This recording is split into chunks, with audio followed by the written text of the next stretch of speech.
من الشيطان الرجيم. بسم الله الرحمن الرحيم.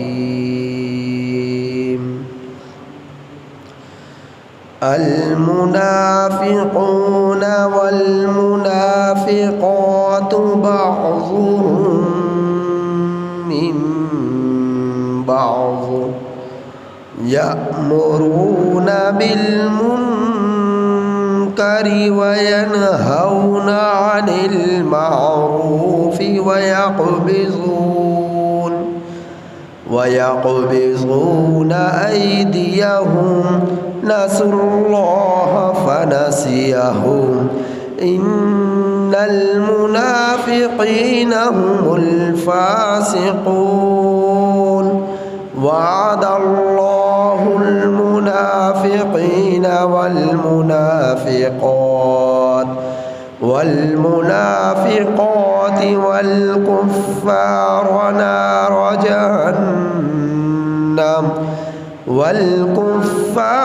نار جهنم خالدين فيها. هي حسبهم ولعنهم الله ولهم عذاب مقيم. كالذين من قبلكم كانوا أشد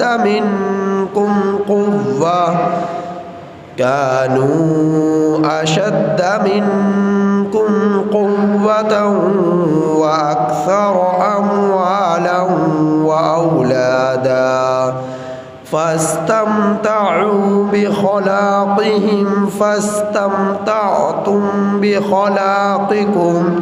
بخلاقكم كما استمتع الذين من قبلكم بخلاقهم وخذتم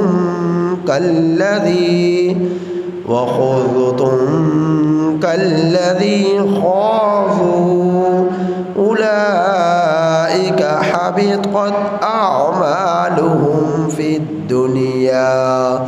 في الدنيا والآخرة وأولئك هم الخاسرون. یہ سورہ توبہ کی آیت نمبر 67 تا 69 آپ حضرات کے سامنے تلاوت ہوئی.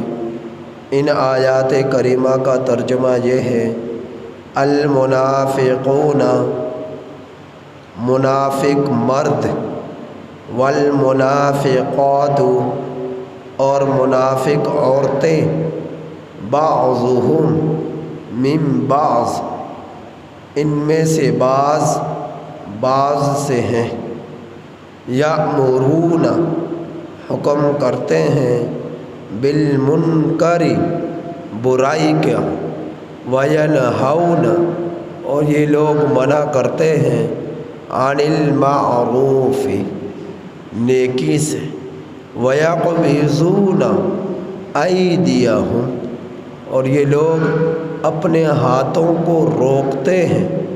نسوا اللہ انہوں نے اللہ کو بھلا دیا، فنسیہم پس اللہ نے بھی ان کو بھلا دیا.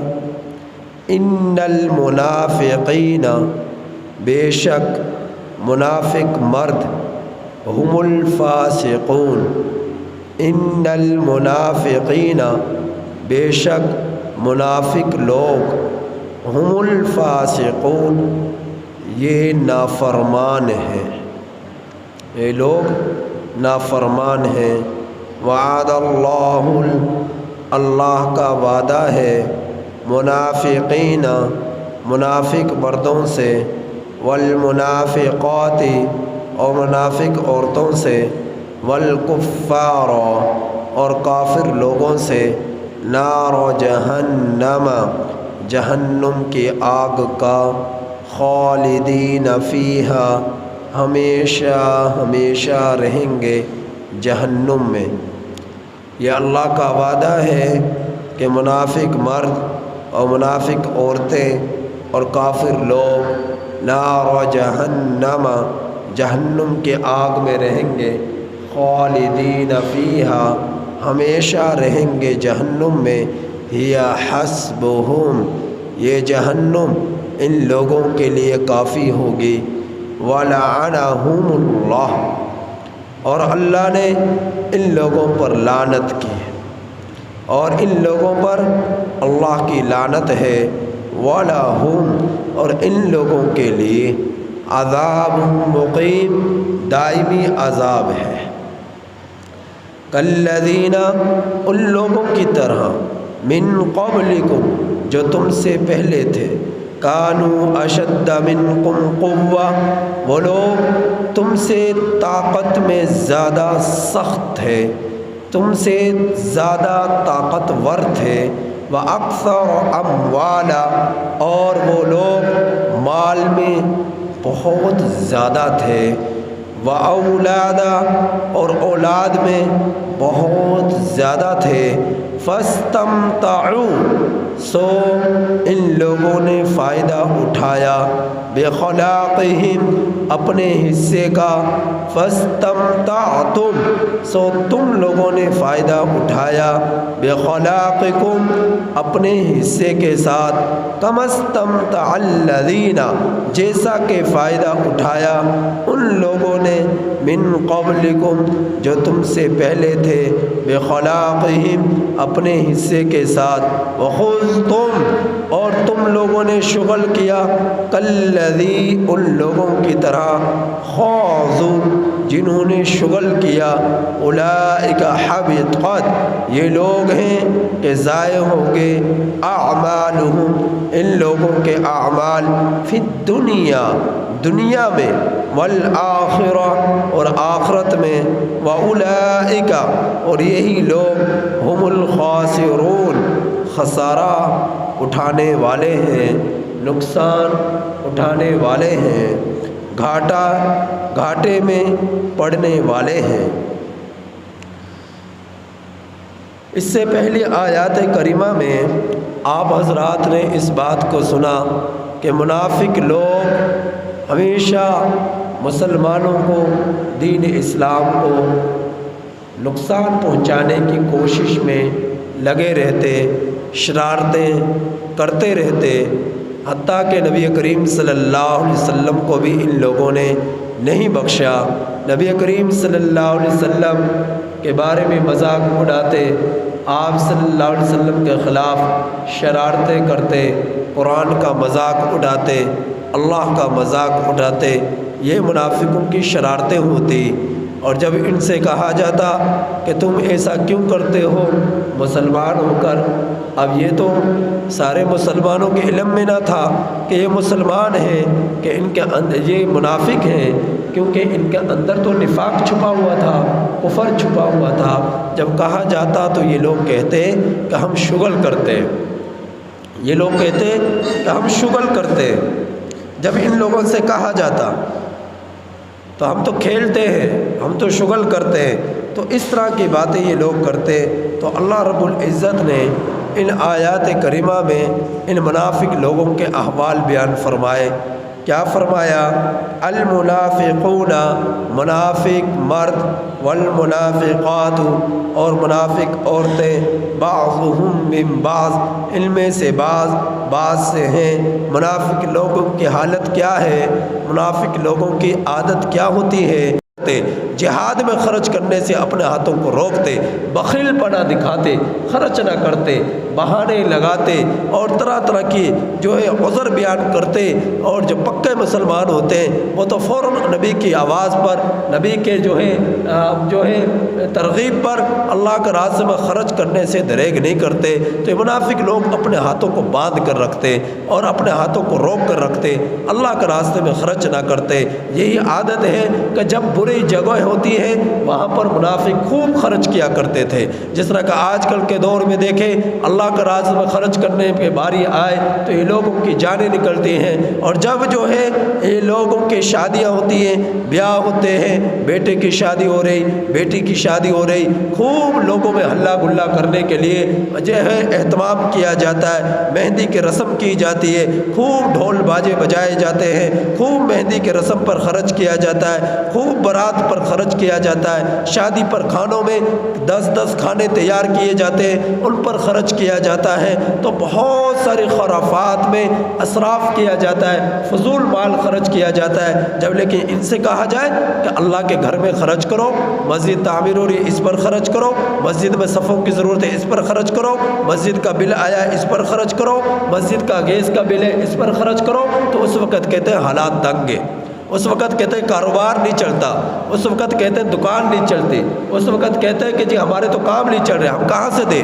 لیکن جب انہی لوگوں کی شادیاں ہوتی ہیں اس وقت جان نکلتی ہے، اور اس وقت خرچ کرتے ہیں، خوب خرچ کرتے ہیں کہ لوگ بھی حیران رہ جاتے کہ اتنا پیسہ اس کے پاس کہاں سے آ گیا، کہ کس طرح یہ لوگوں پر پیسہ برسا رہے، کس طرح شادی بیاہ کے رسومات پر پیسہ خرچ کر رہے۔ تو منافقین کی عادت ہوا کرتی تھی، جب اللہ کے رسول صلی اللہ علیہ وسلم فرماتے کہ میدان جہاد کے لیے تیاری پکڑو اور میدان جہاد میں خرچ کرو، تو اس وقت یہ لوگ کہتے ہیں ہمارے حالات تنگ ہیں، ہماری تو کھیتی بھی تباہ ہو گئی، ہمارے پاس تو روزگار نہیں ہے، ہمارے تو حالات تنگ ہیں۔ اس طرح یہ عذر بیان کرتے، بہانے بنایا کرتے یہ منافقین۔ تو اللہ رب العزت ان لوگوں کے بارے میں فرما رہے وَيَقْبِضُونَ أَيْدِيَهُمْ کہ یہ منافق لوگ اپنے ہاتھوں کو روک کر رکھتے، باندھ کر رکھتے، سمیٹ کر رکھتے، اللہ کے راستے میں خرچ نہ کرتے۔ سَنَسُوا اللَّهَ ان لوگوں نے اللہ کو بھلا دیا، فَنَسِيَهُمْ اگر انہوں نے اللہ کو بھلا دیا تو اللہ نے بھی ان کو بھلا دیا۔ اللہ کو کوئی ضرورت نہیں ہے ان کے یاد کرنے کی،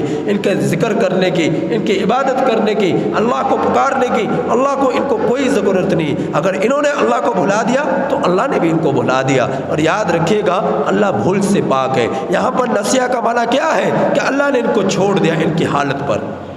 نسیہ کا مفہوم یہاں پر کیا کریں گے کہ اللہ نے ان کو ان کے حالات پر چھوڑ دیا۔ نفاق میں ہے پڑے رہے نفاق میں، کفر میں ہے پڑے رہے کفر میں، شرک میں ہے پڑے رہے شرک میں، برائیوں میں ہے پڑے رہے برائیوں میں۔ اللہ کو ان کی کوئی پرواہ نہیں ہے، چاہے یہ کتنی ہی برائیاں کریں، کیونکہ انہوں نے جب اللہ کو بھلا دیا تو اللہ کو ان کی کوئی ضرورت نہیں ہے، اللہ نے بھی ان کو بھلا دیا۔ بھلا دینے سے کیا مراد کہ جس حالت میں یہ پڑے رہے، اللہ کو کوئی ضرورت نہیں ہے کہ یہ ایمان لے کر آئے۔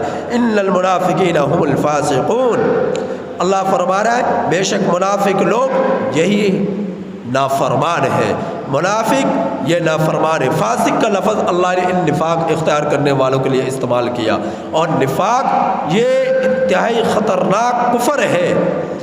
اللہ رب العزت فرما رہے ہیں ان المنافقین فی الدرک الاسفل من النار کہ جہنم کے سب سے نچلے طبقے کے اندر یہ منافق لوگ جائیں گے۔ تو اللہ رب العزت فرما رہے ہیں کیوں جائیں گے؟ کیونکہ یہ نافرمان تھے، یا اللہ کے رسول صلی اللہ علیہ وسلم کی نافرمانی کیا کرتے تھے، ان کے اندر کفر چھپا ہوا تھا، اسلام کا اظہار زبان سے کیا کرتے تھے لیکن دل کا اندر کفر کو چھپایا ہوا تھا۔ تو اللہ رب العزت جہنم کے سب سے نچلے طبقے میں ان منافقین کو بھیجیں گے۔ پھر آگے میرا اللہ فرما رہا ہے وعد اللہ المنافقین اللہ کا وعدہ ہے کن سے؟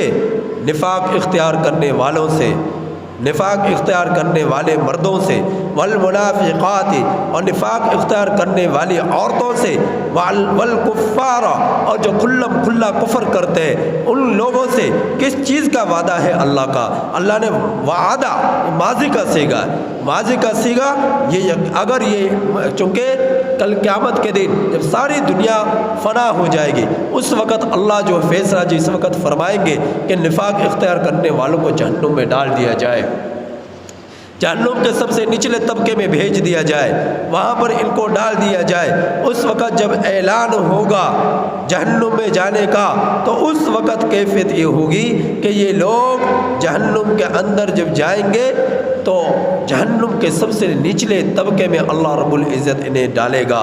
اور جو ہے بالکفارا کافر لوگ جو اپنے آپ کا اپنے کفر کا اظہار کرتے ہیں. یہودی کہتا ہے میں یہودی ہوں، نصرانی کہتا ہے میں نصرانی ہوں، اس اور جو ہے بدھ مت کہتا ہے میں بدھ مت ہوں، سکھ کہتا ہے میں سکھ ہوں، ہندو کہتا ہے میں ہندو ہوں. تو جو یہ مختلف مذاہب ہیں دنیا کے اندر، یہ سب کہتے ہیں کہ ہم کافر ہیں، ہم فلاں مذہب سے تعلق رکھتے ہیں. لیکن یہ منافق یہ تو کہتا کہ کہا کرتے تھے ہم تو مسلمان ہیں، یہ تو مسلمان کہتے تھے، مسلمان کہتے تھے. تو اس لیے اللہ جہنم کے سب سے نچلے طبقے میں انہیں بھیجے گا. لیکن جو کھلم کھلا کفر کرتے ہیں انہیں بھی اللہ جہنم میں بھیجے گا. ان منافقین کا حشر نشر، ان کافروں کا حشر نشر کہاں ہوگا؟